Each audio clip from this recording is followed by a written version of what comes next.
já estamos de volta com o seu programa em Estilo de Vida, com o nosso bate-papo ao vivo a respeito da saúde bucal, alguns mitos e verdades relacionados ao cigarro.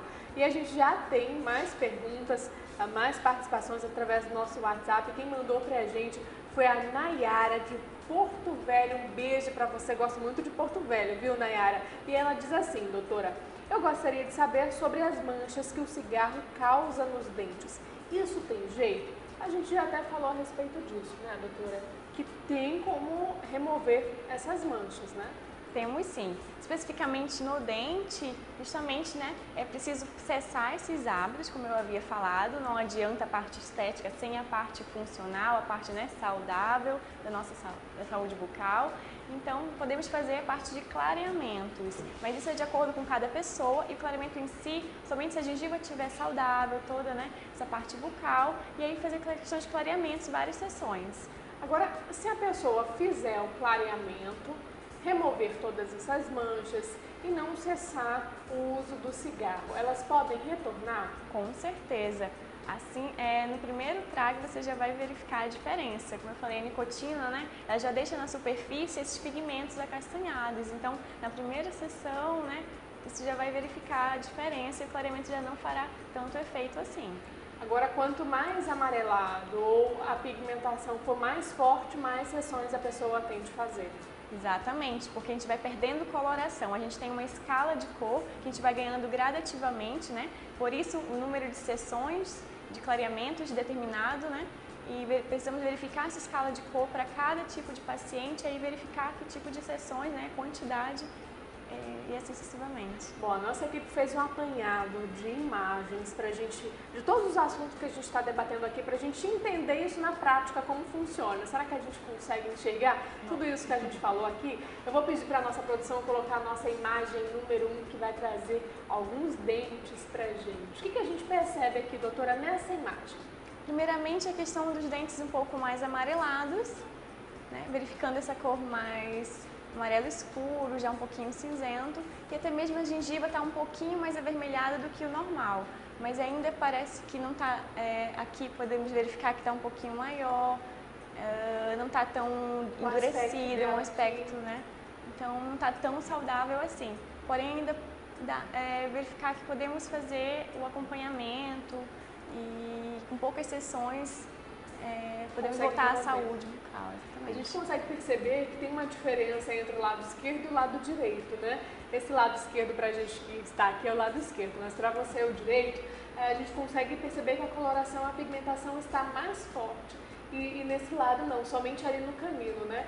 Qual seria o primeiro dente que apresenta essa coloração modificada? Então, sempre falamos sobre o canino, porque ele é um pouco mais volumoso. Até mesmo pacientes que não fumam verificam que é um pouco mais pigmentado, até devido à sua proporção. Então, o canino ele deve ser algo olhado até mesmo para clareamentos, né? Uns retoques, além de todos os outros dentes. E realmente nós temos, né, a diferença entre o lado direito e o esquerdo, justamente pela parte da coloração da gengiva em si mesmo. Agora vamos para a nossa segunda imagem, a gente vai trazer uma outra situação para a gente debater aqui, a nossa segunda imagem, produção. Nesse caso, a gente já consegue perceber que há uma diferença também na coloração dos dentes, mais esbranquiçados, né? Realmente, essa parte mais esbranquiçada, podemos verificar que é justamente placa bacteriana, né, na superfície dos dentes. Normalmente a placa bacteriana fica na superfície, né, cervical, porém ela está em todos os dentes, precisa, né, de toda essa remoção realmente. Agora eu vou pedir para a nossa produção colocar a nossa imagem para o telespectador maior, porque a gente está observando aqui, doutora, a nossa produção observou que essa pessoa usava aparelho. Tem até as marcas aqui do Brecht, né? E fica nesse formato, então ela usava aparelho e aí ficou com os dentes esbranquiçados. Tem alguma relação com o aparelho? Com certeza tem essa relação com o aparelho, porque quem usa aparelho tem que ter um cuidado redobrado, né? Porque é um acúmulo maior, né? Você tem aquele aparelho, aquele Brechtzinho na boca, então é um acúmulo a mais para restos alimentares, para placa bacteriana, e precisa fazer toda essa higienização corretamente, né? Temos escovas específicas. Sempre depois que se alimentar precisa fazer correta higienização. E aí temos também uma parte, né, um pouco mais de resina, pode ver que tem um pouquinho de resina entre os dentes. E aí tem a parte também de resina que difere, né, que dificulta a higienização. E toda essa placa, né, em toda a superfície de cada dente. Pode verificar que está em todos, né? Agora a gente percebeu também que no lábio superior apresentam algumas lesões esbranquiçadas, né? Algumas lesões esbranquiçadas, o que seria isso, doutora? Então, eu acredito que como todas as superfícies dos dentes estão com essa placa bacteriana, é preciso removê-las e fazer um novo diagnóstico. Porque aparentemente quando tem muita placa, você nem consegue fazer um diagnóstico corretamente, uma anamnese correta. Então precisa fazer toda essa limpeza, uma profilaxia profissional e aí vamos fazer um novo exame. Porque algumas manchinhas aparentemente, né, podem aparecer e com a escovação mesmo isso pode cessar. Tá bem? Então é preciso fazer essa higienização corretamente, profilaxia e depois o nosso exame. Então vamos para a nossa outra imagem, a gente vai trazer para a gente também um outro caso para a gente discutir. Esse a gente consegue visualizar de longe, né, que a situação não está nada boa. Realmente, como eu falei, vários agravantes aí podemos citar. Esse cálculo, né, tártaro dental muito espesso e com essa coloração, como eu havia falado, né, um pouco mais marrom, acastanhado, né, específico para fumantes. E justamente ao redor, entre a gengiva e o dente, onde fica mais espesso, pode verificar que há bolsas periodontais, no caso esse acúmulo entre o dente e o outro, e a gengiva ela foi retraindo. Isso é um mecanismo de defesa do nosso organismo. O que causa isso também? Retração gengival pode causar sensibilidade nos dentes, porque a raiz está sendo exposta. Então há uma série de situações que podem agravar com isso. Agora, o cigarro também afeta a diminuição do esmalte do dente, por exemplo? Então, sempre estão relacionados também a questão que perguntam, né, fumantes com cárie e tudo mais, tudo está relacionado, né? Com o fumo acaba diminuindo a saliva, o que é uma proteção, um lubrificante, né, natural, acaba dificultando e diferenciando o nosso pH com a flora, e isso que propicia a questão de cárie, a questão do esmalte dental, que é a parte muito mineralizada, né, do dente, a parte de superfície que é dura, então vai se desmineralizando muito facilmente. E como eu havia falado, fumantes, tudo mais que não tem uma boa higiene, a placa bacteriana, ela é muito mais agressiva. Então é importante verificar isso. Então a gente vai para a próxima imagem discutindo um pouquinho mais a respeito disso, desses impactos e reflexos na saúde bucal.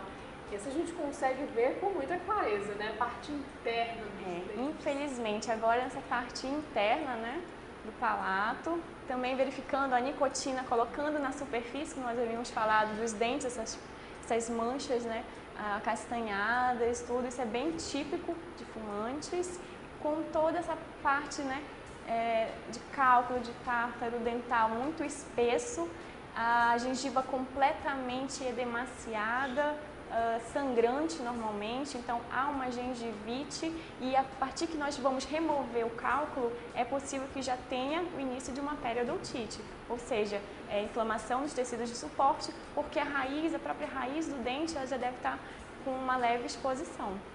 Agora a gente percebe que daquele lado ali tem algumas manchas, né?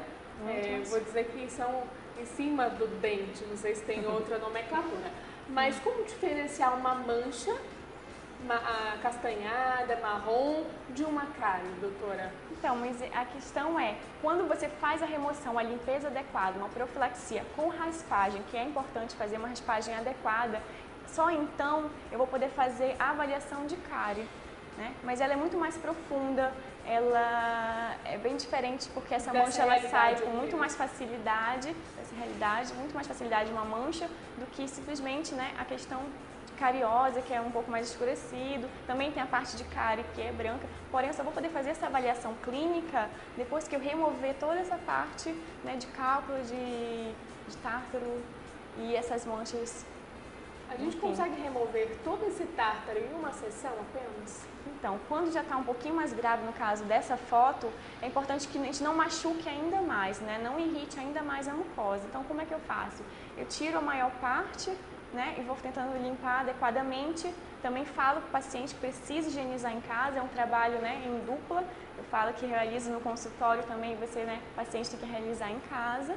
E aí, né, em torno de umas 2 sessões e em casos até mesmo 3 sessões, porque a gente não precisa, né, agredir ainda mais, porque ela já está danificada, né, com gengivite, com periodontite, então tem que ter com todo um cuidado, com equipamentos adequados, uma técnica. Pode prejudicar até a alimentação dessa pessoa, com certeza, porque desde a primeira sessão é importante, né, falar para o paciente que ele vai sentir um certo incômodo, que mesmo assim pode vir a sangrar, só que mesmo assim precisa usar o fio dental, precisa higienizar corretamente, porque também não é força, é jeito, né? Sempre falamos sobre isso. Então é preciso orientar uma boa escovação e dizer o tratamento para o paciente. Vamos fazer remoção, né, em tantas sessões, você precisa ter o cuidado em casa. Então, é todo esse tratamento. Vamos passar então para a nossa próxima imagem para a gente discutir um pouquinho mais da realidade que a gente vai encontrar. Como você pode identificar todas essas patologias que nós falamos aqui. Esse caso é um pouquinho mais grave, né, doutora? O que a gente tem aí? Com certeza, é um pouquinho mais grave. Podemos verificar, né, que temos essas lesões um pouquinho maiores. Não é só uma, são várias. Então aí já está me dizendo que eu preciso procurar um profissional adequado. Muitos dentistas acabam ficando, se podem te remover e não é para remover. Às vezes a gente faz também a biópsia, né? Antes de qualquer remoção não pode tocar nessas lesões. Verificar também, ó, que não está com uma higiene adequada os elementos que estão em boca. Então tem que verificar tudo isso. Você não pode realizar uma cirurgia, né, de qualquer jeito, tem que verificar.